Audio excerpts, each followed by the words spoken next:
gabi mga angkol, mga auntie at syempre sa ating mga pamangkin na nakatutoy na kanina pa. Ayan, mayang gabi, no?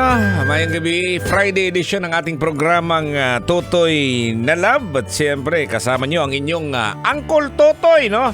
Uncle Totoy ba to? Dito sa ating programa, no? Gabi-gabi po yan, no? Lunes hanggang Biyernes. Alas 9 nga to sa alas 12. Kumustamos naman ang ating gabi mga kabisyo?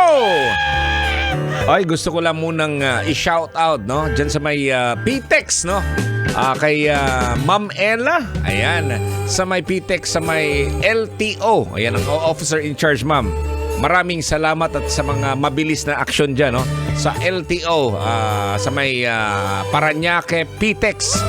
Good evening. At hindi lang yan, no? Siyempre, ang mga nandyan sa PTEX, no? Si Ma'am Colleen at saka si Sir Jason, laging nakatutoy sa atin. At eto lang, unang-una, babatiin ko rin naman, no? Si Manong driver, no? Driver po ng taxi. Medyo may edad na siguro to, kay medyo kuha naman. Kasing edad niya yung taxi niya, eh. Medyo may kalumaan na. Pero believe ako mga kabisyo, no? Nung sumakay ako kanina, papunta po sa ating himpilan.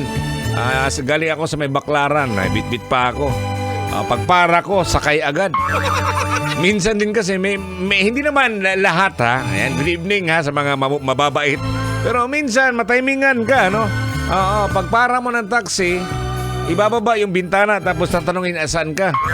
Tapos pag ayaw, hindi na magpapaalam. Sutoy na, bulhot na. Siyempre, shout out. Mga ganong klaseng driver, mga kabisyo, ay binigyan natin ng tip. Awards, no? Siyempre naman, ganon tayo pag magandang serbisyo. Hindi ka pa naihatid, ayun, ang sasabihin, Sir, plus 150. Okay, no, shout out po sa mga mababait. Ayan, hello po. At sana'y Diyos na rin ang magbibigay sa inyo ng, siyempre, biyaya, blessings po mga kabisyo. Siyempre sa mga pasahero din, no? Anyways, good evening. Naka-red po tayo ngayon mga kabisyo. Dahil Friday ngayon.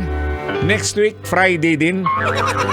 Alam mo naman, may lakad tayo bukas mga kabisyo. Ayan. At anyways, awards, no? Tanungin lang kita, Dudong, ha? Inday, at saka sa mga uncle at auntie, no? Matanong lang kita kung kailan ba yung huling uwi mo sa iyong lupang sinilangan? Words, kailangan pa bang i-memorize yan, no? Basic siguro, nakauwi ka. Panahon pa ni Mampur.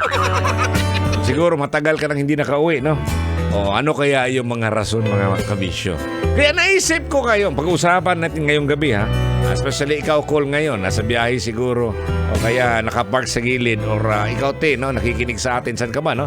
Nasa ibang bansa ka ba, nanonood sa atin sa social media, o kaya naman nasa bahay na, no?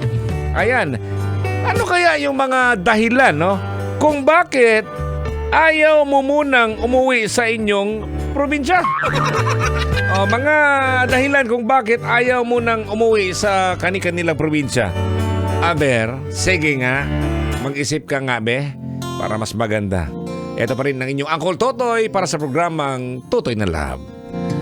Kailangan pa bang i-memorize yan? Love Radio Basic!